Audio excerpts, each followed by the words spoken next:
our work. So I'm going to talk today about a work that we published recently about the composition of HDL subpopulations, lipid compositions in a state of myocardial infarction. So just to give you the context of this study, we know that myocardial infarction results from plaque in coronary arteries that occurs during the process of atherosclerosis. And we know that HDL cholesterol is associated with higher risk of MI, but few patients present actually this low HDL cholesterol. So HDL cholesterol is not always the best marker to evaluate this risk.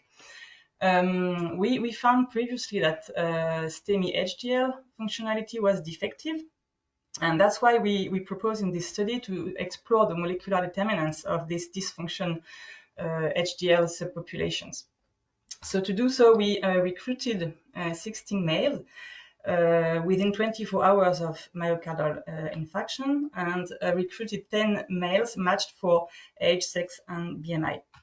So we collected the blood, we isolated the HDL subpopulation using ultracentrifugation gradient, and ran different analyses, so biological parameters, functional assays, and we ran the lipidomics analysis on all 5 HDL subpopulations.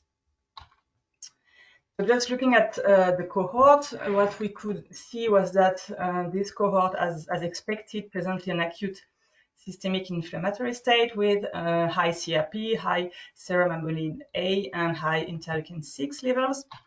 It also presented an atherogenic dyslipidemia with low HDL cholesterol, low ApoA1, and enriched ApoC3 and CETP activity. When we looked at the functionality of these HDL subpopulations, we've seen that this was previously published, that all HDL, or 4 out of 5 HDL subpopulations, presented a defective cholesterol efflux capacity.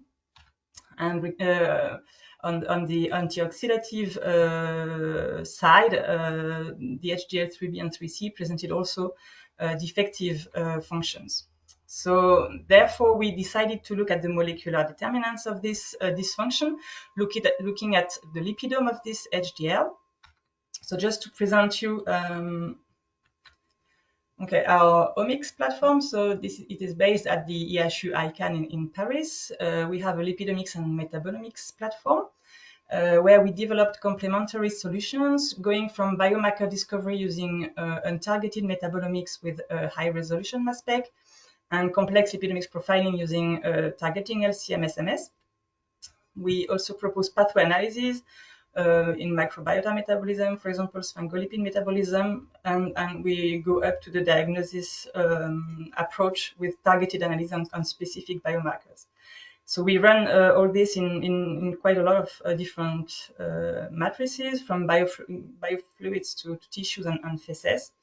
And in collaboration with the data science platform in the institute, we perform the current union multivariate analysis, but also innovative multi-omic data integration to provide better data interpretation, and also are starting with artificial intelligence on this multi-omics data.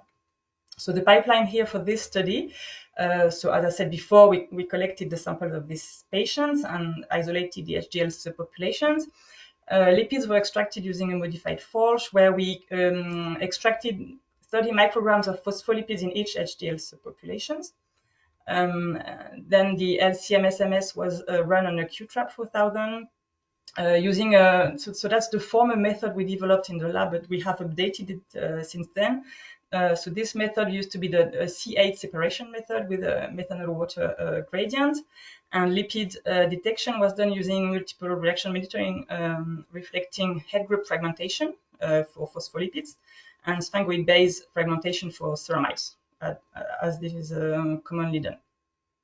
Data analysis was done using various tools, MetaboAnalyst or Cytoscape.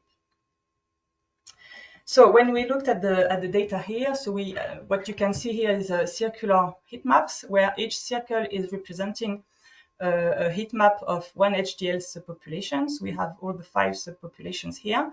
And all the red lines correspond to enrichment of phospholipids or sphingolipids in STEMI patients, while all the purple is depletion.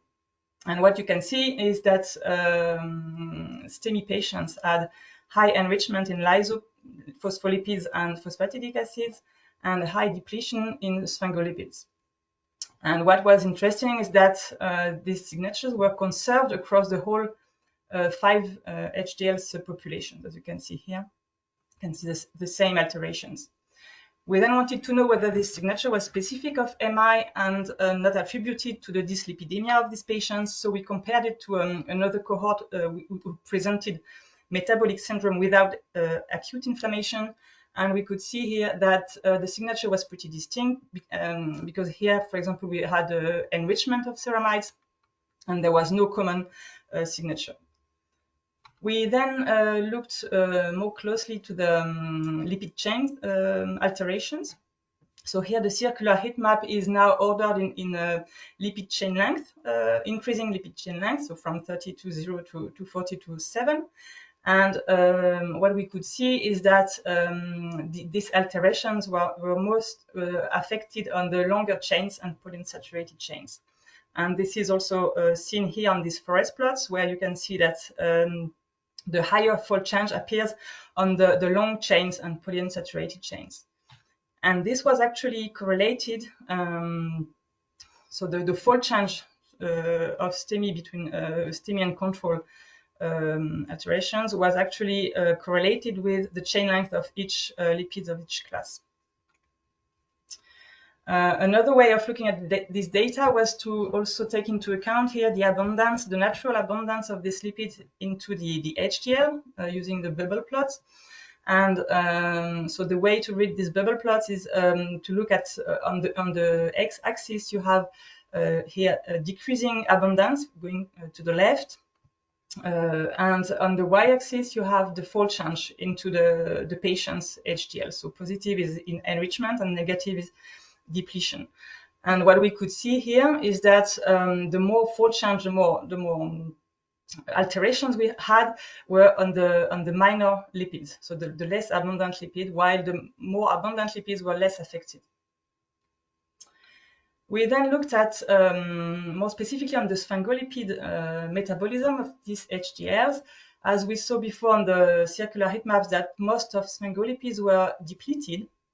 But when we drew these forest plots, we could see that systematically across all the 5 HDL subpopulations, we had an enrichment of the C18 sphingolipids, C19 and C26.1.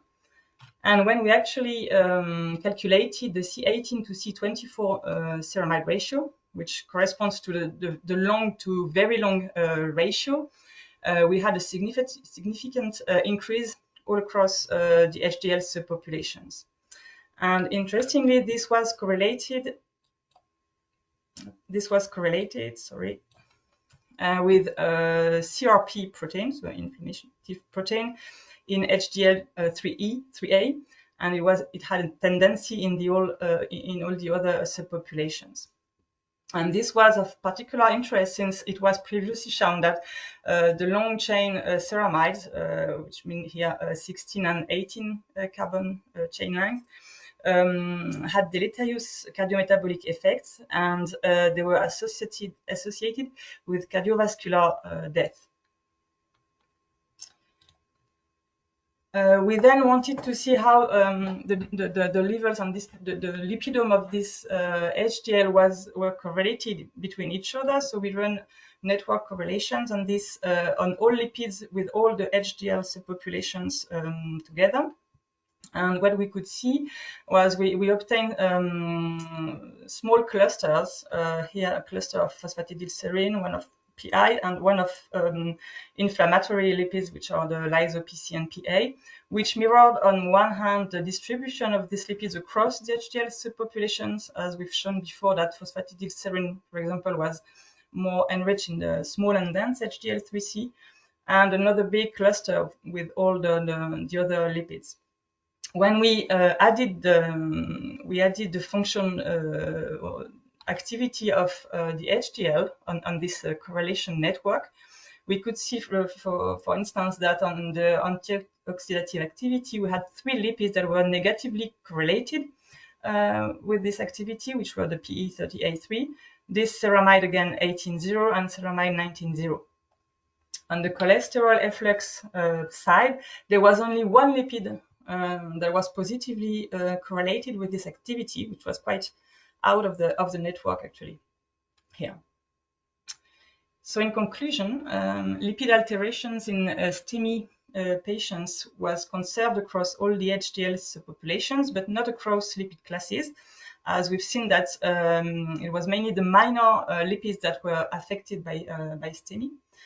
STEMI HDLs were also enriched in pro-inflammatory lipid species, such as the lysopc and phosphatidic acid. Lipid alterations in STEMI were distinct from metabolic syndrome alterations. We've also shown that STEMI were enriched in long-chain ceramides, and that this ratio of long-chain versus very long chains was correlated with inflammation. And finally, we've seen that HDL lipid species, some of them were correlated with anti-atherogenic functions of this HDL. So altogether, this is telling us that the HDL lipidome could contribute to the identification of biomarkers for normal and deficient HDL function, and that also it can prove useful as biomarkers of cardiovascular risk, could be superior to the actual used HDL cholesterol levels. So with that, I would like to thank this nice international team, Fabiana Rached, who recruited the patients and run all the functional assays, Emil Zakiev and Steven and Ma Ponaya, who run all the statistical analysis, on the lab of Anatole Kuntush, of course, and the omics platform. And I would be happy to take questions if you have some.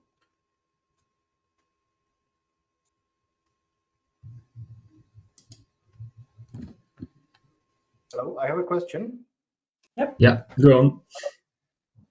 Did you check for some oxidized species within the phospholipids? Because so unfortunately, yeah, no, that's a very good question. Unfortunately, we haven't run that, and we haven't developed such assays yet on the platform. Also, I'm not sure the way the samples were collected was really compatible with this kind of analysis. So, because it has to be really conserved for this kind of analysis. But that would be a very good thing to do. Yeah. Okay, thank you.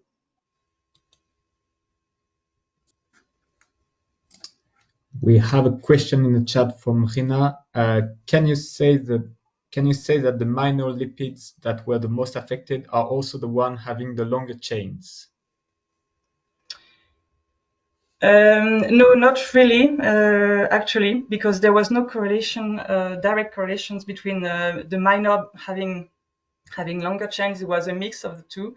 What we observed was really that, and what the feeling was that all the more structural lipids were less affected, and more the minor lipids, which could be the ones that would have less impact on the whole structure, could be the ones that actually trigger this maybe this effect on the functionality. And another question, is there any interest in isolating phospholipids and analyzing them in a more targeted approach?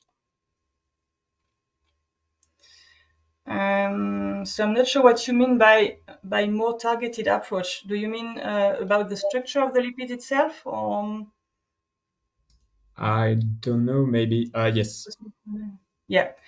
Yeah, this is actually what we are developing now, because so far we only have, yeah, this is true, and this is a really good point. We only had the total structure, which is not the defined structure, and this is what we are now developing. Is more an approach with separating the lipids by class, and then having the structure using negative fragmentation to have the elucidation of the chains on both SN1 and SN2 positions. Thanks, Marie, for the talk and for the